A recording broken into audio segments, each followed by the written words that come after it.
everybody, welcome. Hey y'all. The giggles have begun. I'm Marion. And I'm Regina. And together we are two sisters knitting, talking shit. Much shit. For those that are new to the channel, we're primarily a knitting channel, or not. Or not.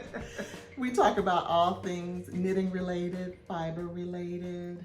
We talk about non-knitting related. We talk a lot about non-knitting related. Yeah. And so if that's your speed, if that's the kind of thing that you like, we hope that you'll stick around and give us a listen. Yeah, if you crochet or needlepoint or macrame or sew, anything. In fact, you don't even have to do any of that. That's you right. can still come around. We still want to see you. There's still a place for you here. Absolutely. And we think we've got a fun episode for you. Oh, we got a fun episode. Yeah. So quickly, what we're going to talk about today, we've got an episode cocktail. You know we got to always have an episode cocktail. Absolutely. Goes without saying. Yes. And this one is a good one, if I do say so myself. We're going to give an update on the 10 for 10 make-along. Yes. We are going to talk about finished objects, whips, and new acquisitions. We're going to answer some questions, two questions. Yeah, from the knit shit. Yeah. And then we're going to tell you about a podcast that we were recently featured on and how you can listen to that. Amazing. And then we've got a little bit of a story time. Funny stories to share. Funny stories to share. Some channel shout outs. Yeah. And we always end with a thought-provoking question.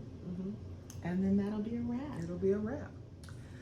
Okay, we have a yummy cocktail today. Actually, it's not even a cocktail. We know that you have come to expect that we will be imbibing alcoholic beverages, adult beverages, but not today. We kept it alcohol-free, and we're enjoying a lovely mocktail. And this is a lychee, is it lychee? I think so. Lychee Mojito Mocktail. So yummy and refreshing. Yes, it is. So refreshing. So it's little muddled mint leaves and club soda, Rose's lime juice, and some lychee, not puree, but it's like lychee syrup, and then there's a little simple syrup, and that's it. Well, it is delicious. Isn't it delicious? And it is perfect for this. So perfect for today. Yeah, this Georgia heat. So And perfect don't and spit on refreshing. the Don't spit yarn. on the yarn. No chance of that. So we'll put the recipe in the show notes? Yeah, and I don't know how much of anything we use. I just eyeballed it, squirted, poured, and that's it. And taste it. Yeah, it was made to taste. Yes, and it is delicious. Really, really refreshing. Yeah.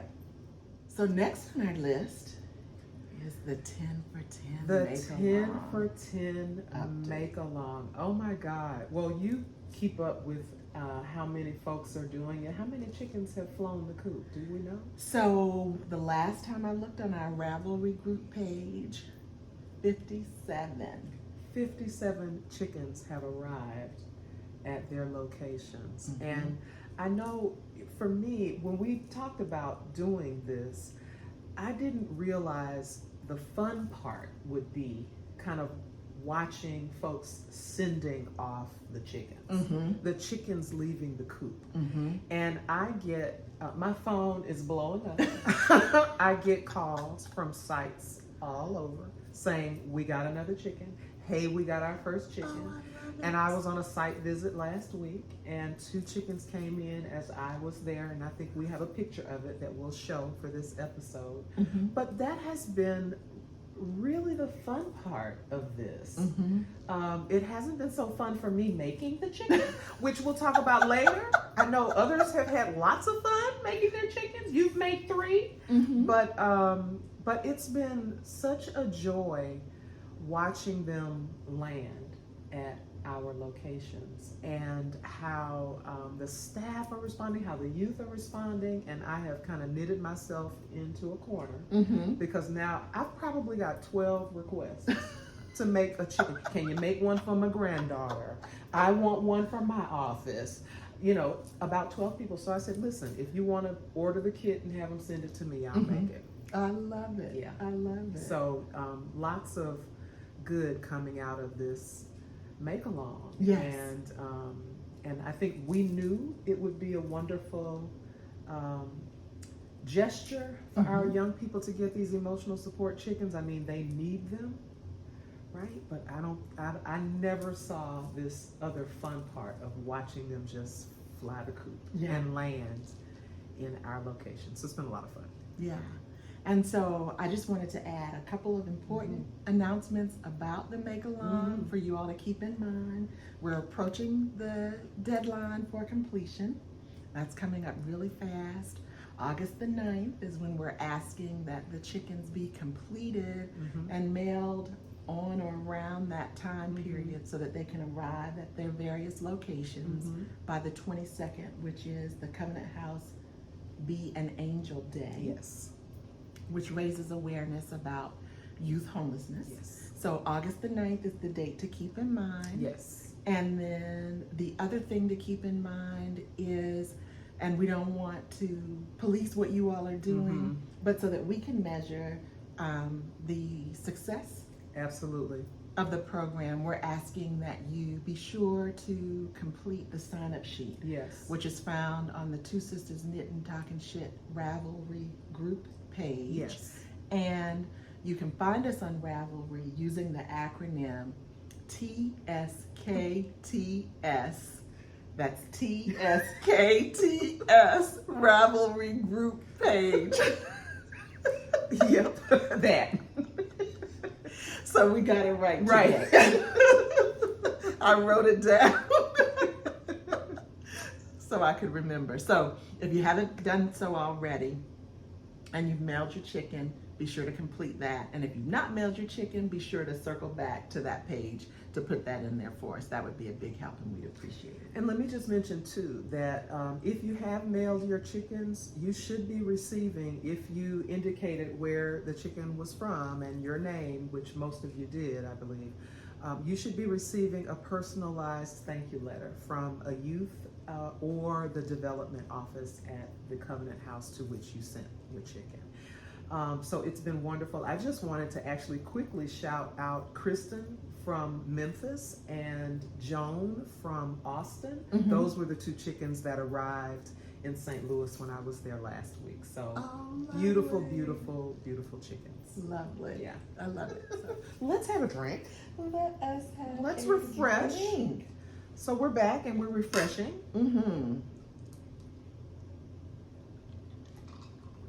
You know it's hot very because, and it doesn't need any alcohol. I mean, I guess it could have had a splash of vodka in it, but, and then mojitos are made with what, rum? Made with rum? But this doesn't need anything. It's just, it's just refreshing. So next up on today's episode, finished objects, whips, and new acquisitions. Yes. Do you have? Yes, you have a finished object. I do So have a you finished go. object, so I'm happy to share. I mentioned in the last episode that I had ordered some fabric to make a project bag, and the fabric came, and it's beautiful. So this is the first project bag of many to come, and it's quilted. It's beautiful. Yeah, I added some batting. It's got so some nice heft. and thick, so Yeah, it's got some heft and some weight to it, but not too much. Closes here. This ain't no flimsy bag. This is nice. No. Yeah. And this is the first time that I have sewn in a few years. Okay. So it has some design features, as a good friend of ours says, when you make a mistake. But only I can see it, or maybe Yeah. somebody with an experience sewing eye can see it. But it also has a beautiful interior, Yeah. which I have the fabric too. I don't know why I'm turning this thing inside out. Well, were you intending for this to be reversible? I was not. Okay. But It is. now that I'm turning it inside It's out, beautiful. it could be. And what the beautiful thing about these the kind of inside. African design fabrics is Mhm. it doesn't matter what the fabric is doing. They all go together. Right, They all go together. right. It's beautiful. Thank you. Yeah. So that is my finished object for the episode. All right. Well, I have an introduction to make, and this is really going along with our 10 for 10 make along. I'm going to introduce Hendrik Lamar. I'm going to cover this part because there's so many mistakes. So this is Hendrik Lamar. He is adorable. I don't have the hat there's a baseball hat that goes with this, with Hendrik. And I made it, and it's all wrong. So, in fact, I thought it was like a Kangol, but it's not. It's a baseball cap. But anyway, so this is Hendrik, and you already know me and Hendrik were not getting along. He was not letting me make him, and finally he let me make him. And then there's some issues with it. It's my first one. Mm-hmm. And so I'm going to give this one to my mom, and I'm going to, by next weekend, try making it again. And that will be my chicken for You look Covenant good, House. though. Well, You're too tough on yourself. Well,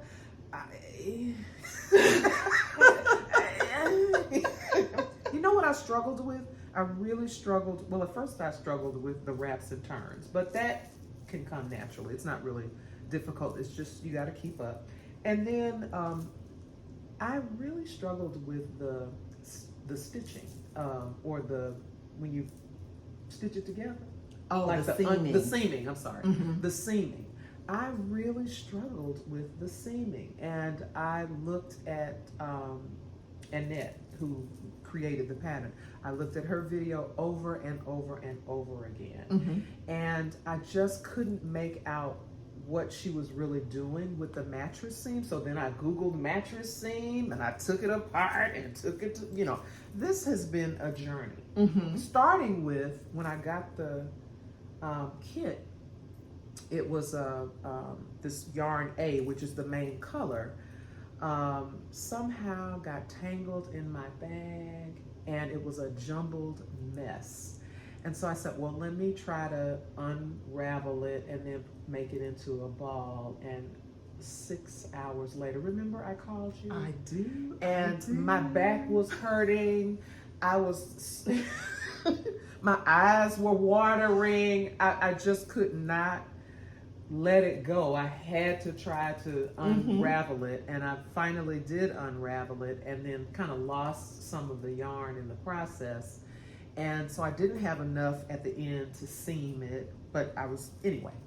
So this is my first attempt. This is Hendrik, and my mom is going to enjoy him, and I'll have another one for Covenant House, Georgia in the coming weeks before the end of our make-along. So I love it though, Yeah. but he looks good. yeah, And I would say give yourself some grace. Thank and don't you. be too hard on yourself. well, I stuffed it good. Yeah.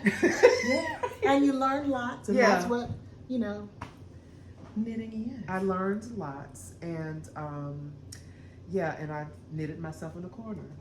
Everybody wants one, and they're buying kits and having them sent to me so I can make them chickens. So I'm glad I had a chance to kind of practice on this first pass, and I expected. But I think the beak, I was like, I don't know if I'm gonna. I was so intimidated. Remember? Uh-huh. I was so intimidated, but it all came together. It did. Yeah. It did. Yeah. Nice. And you'll have great practice Great practice. coming up. Anyway, whips, works in progress. I didn't bring any. Okay, well, I still am working on my Woodland Whispers shawl, and I am on the second ball of yarn. So I'm just going to show a little bit. So it's growing and getting there. I love this. I'm 2 stitches off on this row. I don't know what I did, so I've got to go back about 3 rows. Tink back. I didn't put a lifeline in. And so I'm just gonna tink it back about 3 rows. I'm into the second ball, and so it requires 2 balls of yarn. So I love it's gonna be this. pretty once it's done. So this, you start off by casting a small number of stitches and then you 3. increase? Okay, and then you increase. And you increase until you get to 248. It's either 248 or 258 stitches. And then you start your decreases. You don't do any decreases. Oh, I don't know why I thought it was.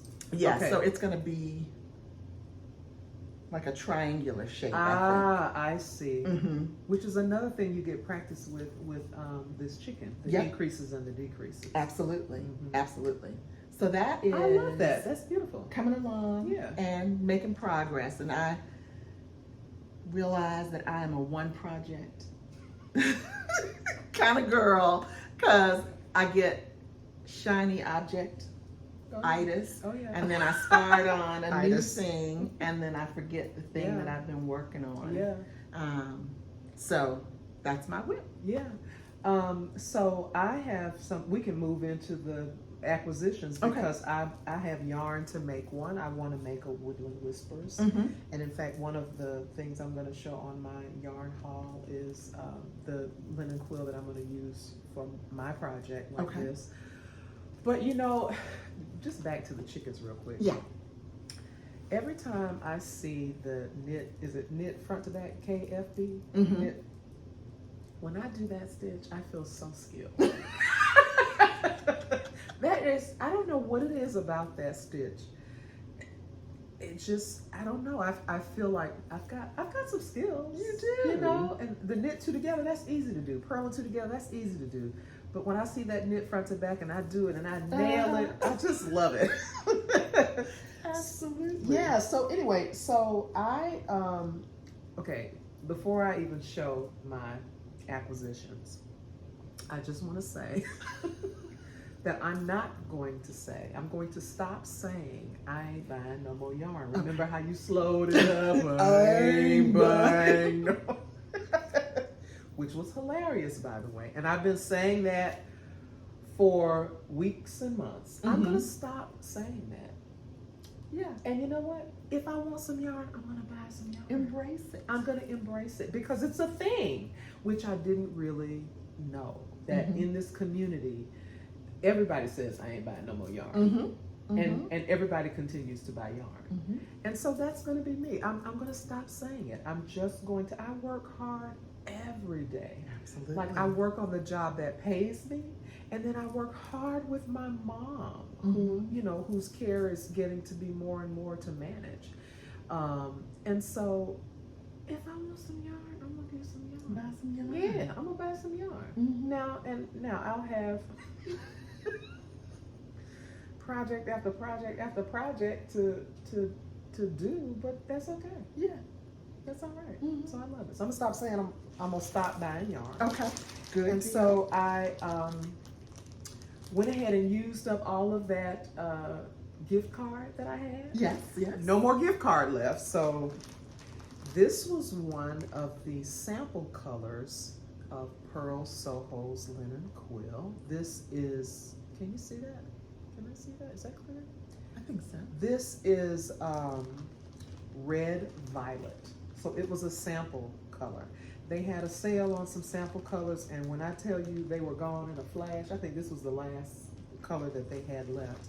So that's, isn't it beautiful? So this is what I'm going to use for my Woodland Whispers. Okay. Mm-hmm. And then I have a couple of skeins of other yarn. This was another sale, cashmere.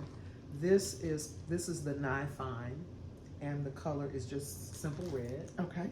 And it's the 100% cashmere. Beautiful. It is. I think I'm gonna make some kind of bandana or something. There was a bandana pattern that I saw that I liked. Uh-huh. And it's red, so I'm going to make it hopefully before Hampton's homecoming. Okay. This will be my 40th Delta versary. Uh-huh. And so that's why I bought that, to make a bandana, a red bandana for the And can I just say, Yeah. because red comes in so many different colors, Shades. and it's hard to pick a good one. a good shade of red, but Mhm. that is really nice. Isn't It's that a good It's not too orange. not too orange. It's not too brown. Right. It's Mhm. more I guess tomatoey, like a yeah, beautiful shade of tomato I think that's a red. really good way to put it. I Uh-huh. think it's a good tomatoey red. Mhm. So I love it. so I have a few others. This is all linen quill, and I don't even have to show all of it, but I wanted to get some blues in my collection. This is, I think, denim blue, dark denim, Hank, and I have another one.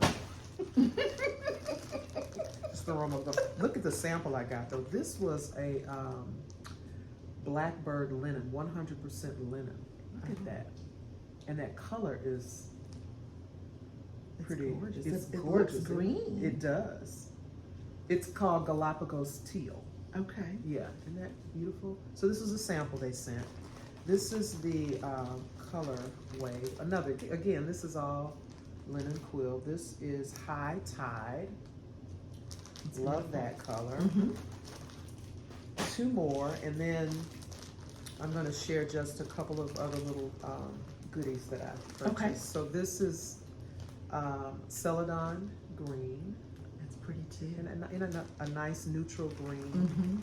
Mm-hmm. I have bright mint, which feels a little like this, but it's a little brighter. This is a little toned down. Right. And then this one is purple smoke.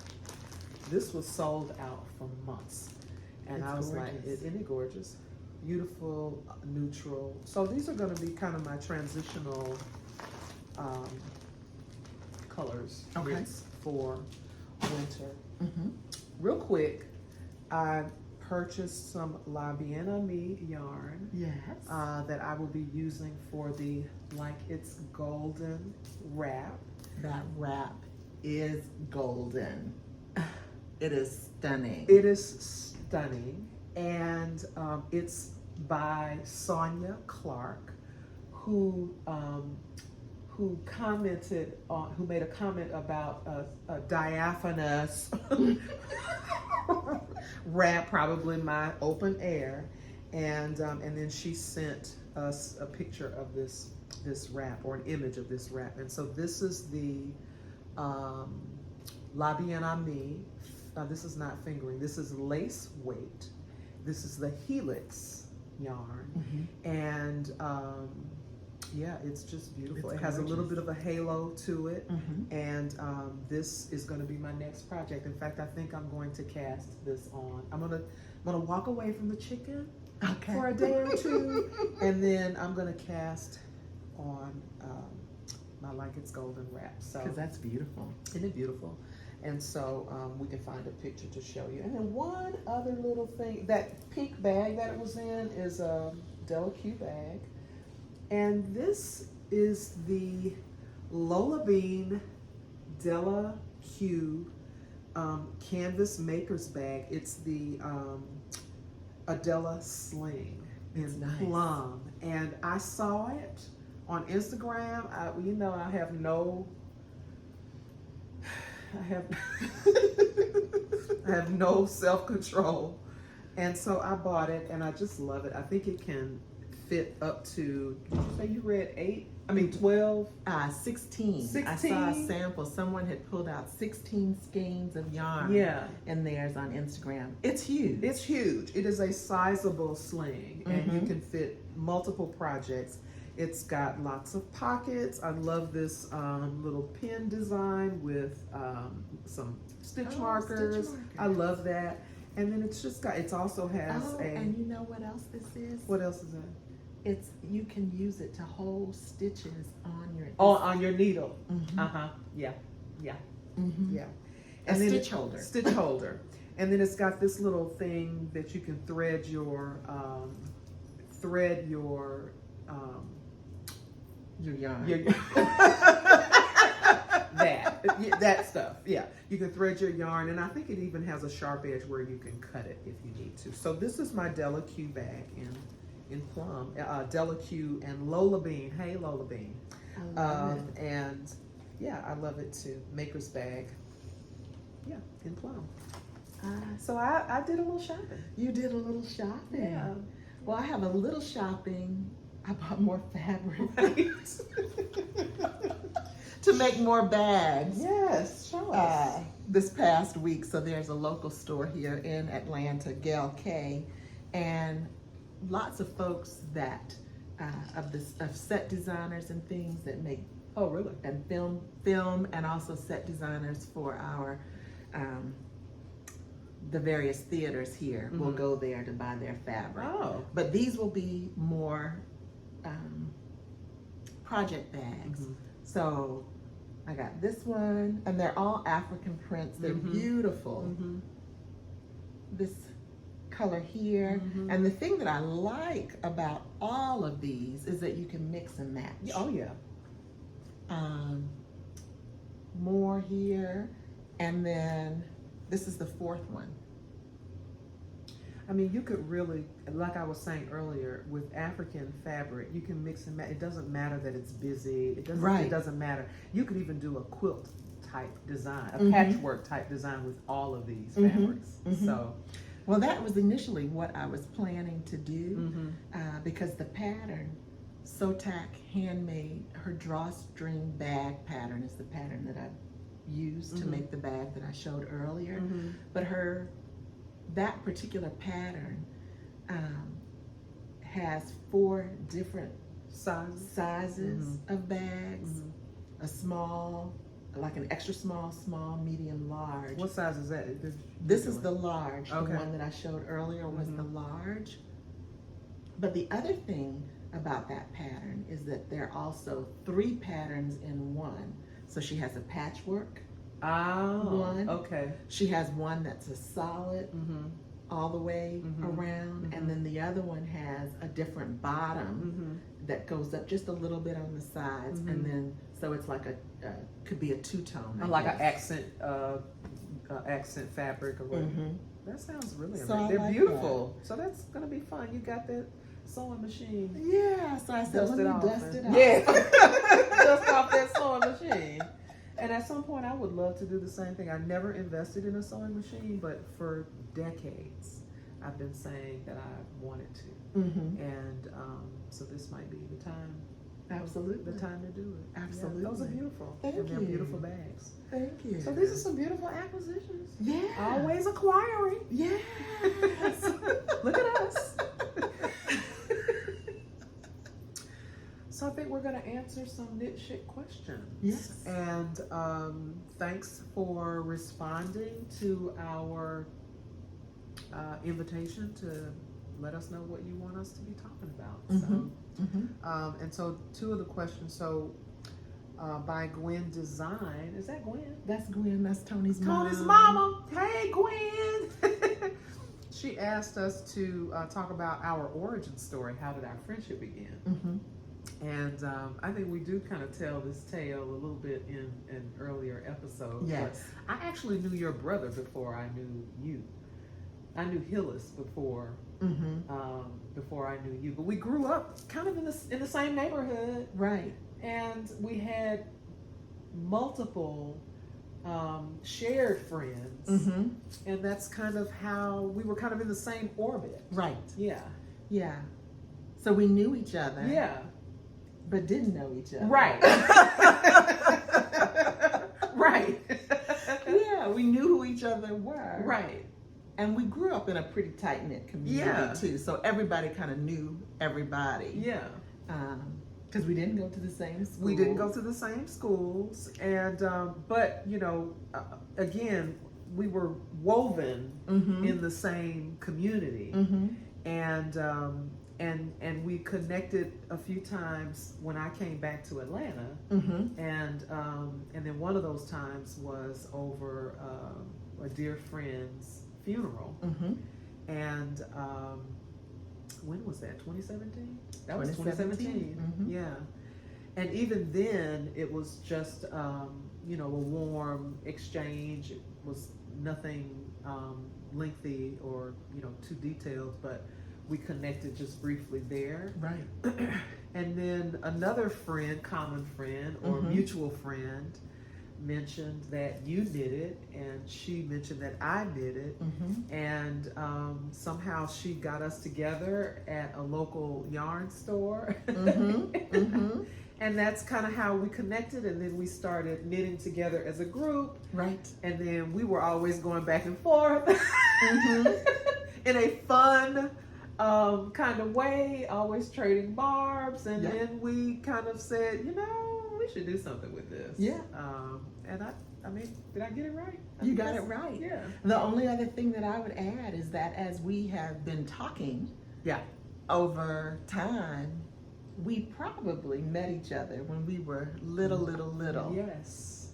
I mean, I would say without a doubt we did, Mm-hmm. because her uncle Mm-hmm. was our neighbor, and I mean, we were 5, 6, 7 Yes. years old. Yes. And I remember your Uncle Abe.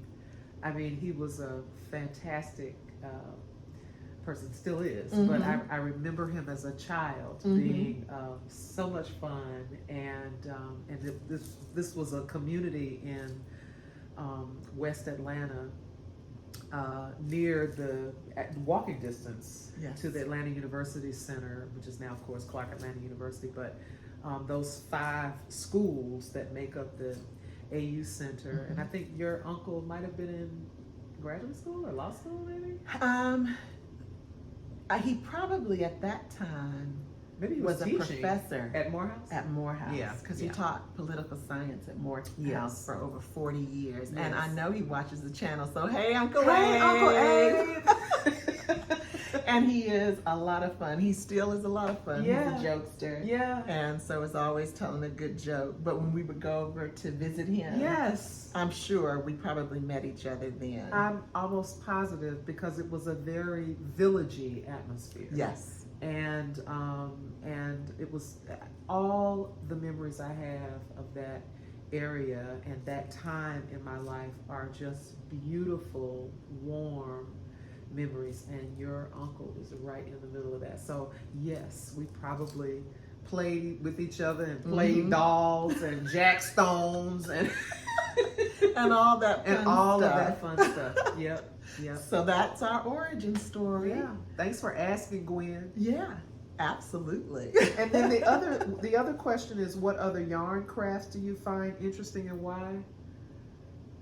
So I was trying to think, and my mom and I actually were talking about this a little bit. So when I was not a little girl, I must have been a teenager, but I had a hook rug of a horse, and it was yellow and green, the background, and brown. The horse was this pretty brown and tan and white, and so a latch hook.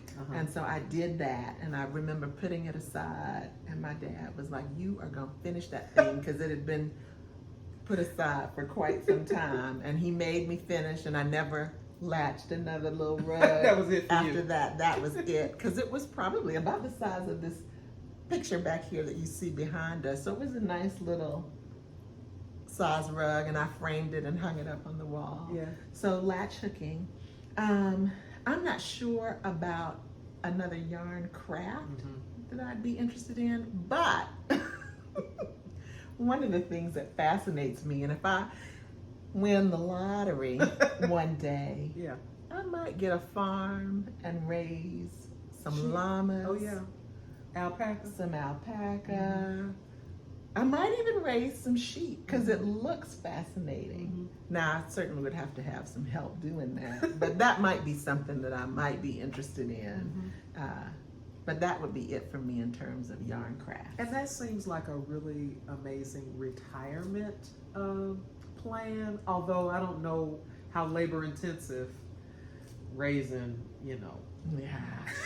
farm animals is. I mean, I'm imagining it's labor intensive, but if you're shearing them for wool or for their fiber, I don't know. So good luck with that. With that, the lottery and that. I know, right? How about you? Well, and I just want to mention, Jennifer, this is your question, Jennifer Green, so thanks for asking it. My grandmother taught me to crochet, and I never continued. I would love to pick that back up and then explore knitting and crochet in the same kind of garment. I've seen some really interesting garments that mix the two. Other than that, I mean, and Miss Alice keeps saying she does. Miss Alice Cham, you keep saying you want us to pick up some crochet needles. Hey, Miss Alice, just giving you a shout out too. But she does. She wants us on the crochet side. You probably will see Regina crochet before you see me. Before Peaches. Yeah, so that's something I may want to, pick up. And I can't really say that I have an interest in any other. I really want to get to mastery of knitting. And I have a long way to go, but I do with every stitch, literally, and with every project, even though I keep making these open air wraps, for example. I am a creature of habit. When I like something, I like it. I have shoes in 3-4 different colors. If I like it, I just like it. But with every stitch, I improve my skill. And but I can't think of another fiber art that I would like to try, or another yarn art. I don't know. Make a suggestion. Yeah. Suggest. What should we try? Alice, we know what you want us to try. Jennifer, what's your favorite? Yeah, what's your favorite? Tell us. All right. Yes. So the other exciting news. So exciting. So exciting. That we wanted to share is that Regina and I were guests. Yes. On a podcast. So exciting. The Stitch Please podcast, the July 23rd episode. And we had so much fun. So much fun. It's such a Lisa Wolfork. Yes. Wolfork, who is a professor at, I think, the University of Virginia. Yes. And we kind of came across this invitation to be on her podcast. And at the same time, a friend of mine whose mother is a pretty well-known sewist in the Southeast was saying, y'all should be on Stitch Please. And it was like the stars aligned and the universe opened up a door for us to do this. And it was wonderful. Yes. It really, really was. Yes, it was. Yeah. And you can find it anywhere that you listen to podcasts. So YouTube podcast, Apple Podcast, Spotify, Stitcher, and Google. Yeah. So we hope you'll take a listen if you haven't already. Yeah. And share in the comments your favorite part to the podcast. Yeah. What was your favorite part?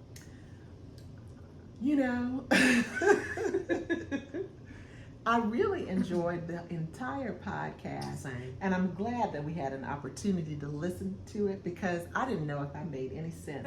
And so to be able to hear it again, I was like, oh, we did good. But I think maybe the last part, the final question might have been my favorite. My oldest nephew gave me a call because he listened to it and he was really encouraged. I won't share what the message was. We want you to listen to it. You got to listen to it. But I think that was probably my favorite, the closing question. What was your favorite part? You know what? It was just being invited as knitters to be a part of this conversation as Black women in this maker space. It was just the invitation itself, just to be a part of it. And then, I mean, who doesn't want to be a part of something called Stitch Please? Right. And she's so knowledgeable, and I think we all have kind of inherited, to a certain degree, at some point in our lineage, this maker, not so much skill, but it's a legacy. It's a legacy. And she mentioned she makes all of her clothes. Yes. And it was just inspiring. So I was just really pleased to get the invitation to be a part of it. And like you, and that was what, about a month or two ago, month and a half ago? So we filmed and recorded at the beginning of June. Oh, okay. I think it was June 2nd. Okay. Yeah, I think you're right. Yeah. It seems like it was so long ago. And without knowing or hearing anything about you know, any recordings until she released them. It was like, oh my God, I talked about that, I said that, so it was really good, really fun. And she takes command of Yes. this space, and her product, her brand is just a real force. Yeah. So we hope you'll give her a follow. It's the Stitch Please podcast. Yeah. And her website is Black Women Stitch. And so this is the podcast that accompanies the Black Women Stitch Right. effort. Right. All right. So we wanted to do a few channel Yes. shout outs, right? And Yes. a few knit shit shout outs. Yeah. So Becky Seiler from A Good Enough Girl shouted us out on her channel. Yes. And so we were really pleased to see that. So thank you, Becky. Hey, Becky. Hey, Becky. Hey, girl. Hey. So thank you for that. And Elizabeth, I think it's Sampit. Is her last name? Elizabeth Sampit, I think is her last name. A Good Yarn, Bad Knits. She has been with us since the beginning, Mm-hmm. and she shouted us out on her channel. She has on her podcast, and we love her. She has been around, like I said, since the beginning, and Yes. she's always commenting. She's been on all of our lives. Mm-hmm. So we love you. We Hey, love you, Elizabeth. Thank you so much. Yeah, thanks for sticking in there with us. Yeah. Yeah. And then a channel that I wanted to shout out is a new channel that was recommended to us by a knit ship, Hannah Lofton, and she shared the channel Knitting the Blues. And it's a brand new channel as well. Yawande is the host, Okay. and she is based in South Africa. Mm-hmm. She's a writer and a knitter, and I think she has 3 episodes out as of the recording of this particular episode. And I think the thing that attracts me to her channel is her storytelling and how she weaves in, with her being a writer, you can really tell that she is a writer. I think I read on her profile that she has written 3 books. Oh, wow. And so the way she weaves in her storytelling Mm-hmm. and her knitting is really nice. Yeah. And she's got a calming voice. So I think folks will enjoy her channel. Mhm. It is Knitting the Blues. Knitting the Blue. Love the title. Right? Love that. Ooh, you know what? What? When you said that, what just came to mind? I'm thinking being in a blues club, the lights are dim, smoke. Now I don't smoke cigarettes, Right. but if Drink I in did, hand. drink in hand, cigarette smoke kind of filling the room, Uh-huh. and then a little quartet or maybe a 5-piece band Uh-huh. with the upright bass Uh-huh. and piano. Okay. Little lounge singer. That is what came to my mind when I'm knitting The blues. The blues. I love it. Yeah. We got to make that happen. I mean, it's happening somewhere. Right, right. We just need For to be real. there. Yeah, right. Okay, story time. Story time. So, I always got a story. And this is going to lead us into the question for the episode, the closing question for the episode. Okay. But I was thinking about this recently, how I learned a really valuable lesson, and that is give people what they're asking for. And what I mean by that, I mean in a professional context, right? Mhm. I was just recently working with a friend of mine, and I told him this story. He was putting together his CV and some other materials for tenure. Mm-hmm. And, I think they asked for 2 samples, and he was like, maybe I should give them 3. I was like, nope, they asked for 2 samples, give them 2. And I shared with him how I learned this lesson. So Okay. when I was a graduate student back in '93, I interned at the Smithsonian Museum of Natural History. And that's the one with the big elephant in the middle of the rotunda. And I don't know if it's still there. I believe it's still there. But at the time, I was a 2nd-year graduate student.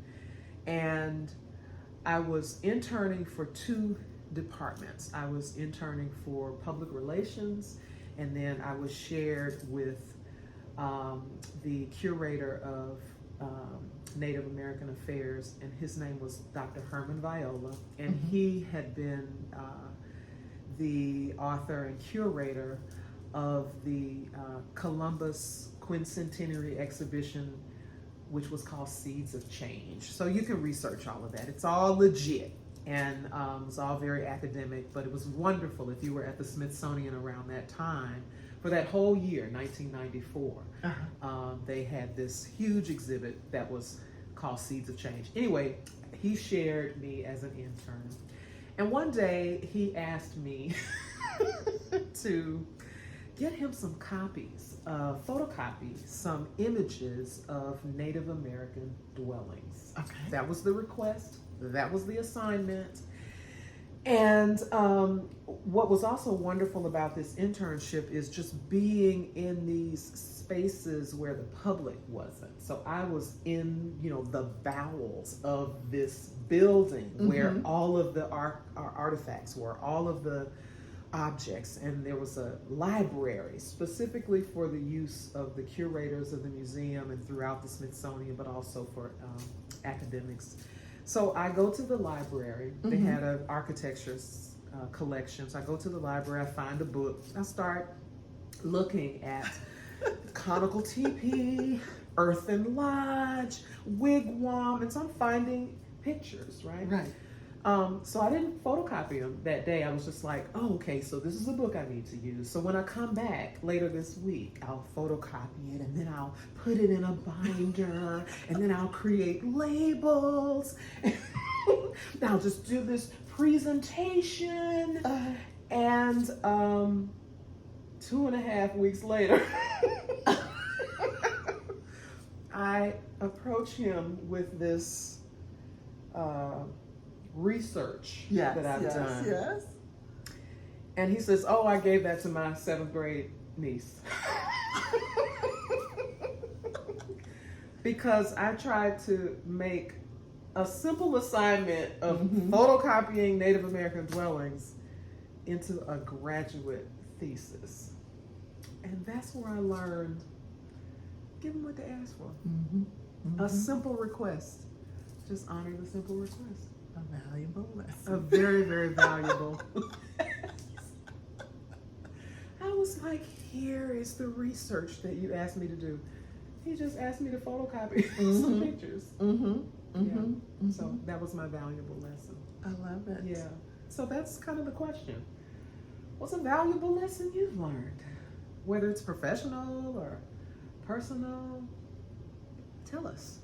Yeah. What's a really valuable lesson you've learned? I think a lesson that I have learned is that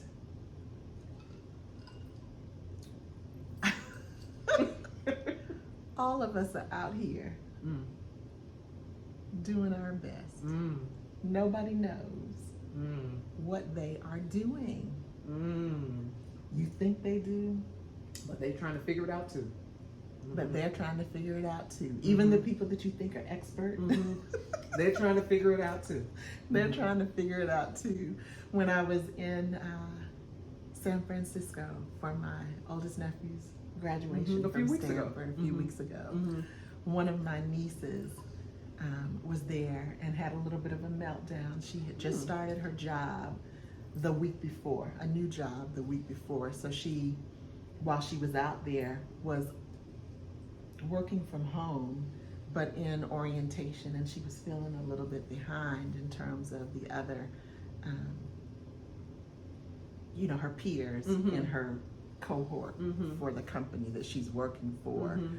And is this one of the nieces that did the work behind the scenes when we did our first live? Okay.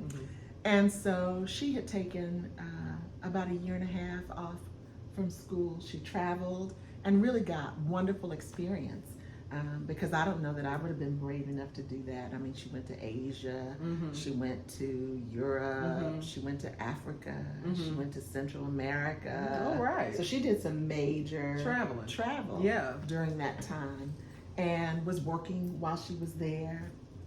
and so forth. And so just really not giving herself credit for what she was learning. Mm-hmm. And so as we were all around trying to comfort her, you know, I was like, listen, you think these people know what it is that they're doing? They are faking it. Mm-hmm.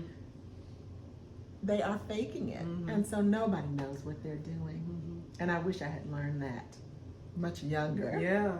You know, Mm-hmm. and we're all out here doing the best that we can. Yeah. And the people who give you feedback, and probably sometimes the most critical feedback, the other lesson that I'm learning is that they're projecting. Yeah. Their fears, their desires, maybe their hopes and dreams for themselves Yeah. on you, especially if it's that negative Yeah. feedback. Yeah. And so, you know, you really have to be careful, I think, about what it is that you share with people. Yeah. Even though they may mean well, Yeah. but don't take on their fears Yeah. and their projections. That's true. Yeah. That's a really valuable lesson. Yeah. Yeah. Yeah. Episode 12 is a wrap. Episode 12 is a wrap. We thank you all so much for tuning in. We do have another ask for you. If you are not following us, Yeah. we do ask that you subscribe to the channel, Yeah. that you turn on the notification bells. That way you'll be notified first when we release a new episode. And we also ask that you follow us on our other socials. Yeah. So we have an Instagram, Yeah. and we also are on Ravelry, yeah. I'm glad you said that because just a quick little plug. You heard me talk about my emotional support chicken, and I think I shared where I struggled with the seaming and the hat. So if any of you all have some tips that you can share, please do so, and you can throw them in our TSKTS Ravelry group, or you can, my Ravelry is DST Knitted. Okay, perfect. And yeah, because we're building a thriving community. We are. That was the other thing that I wanted to be sure to share. And so you all can communicate with each other. We're in there periodically. You can communicate with us as well. Yeah. But we're excited that you were here with us for episode 12. Yes, ma'am. Two Sistahs Knittin Talking shit. Talking much shit. See you next time. Thanks for tuning in, everybody. We'll see you. Bye.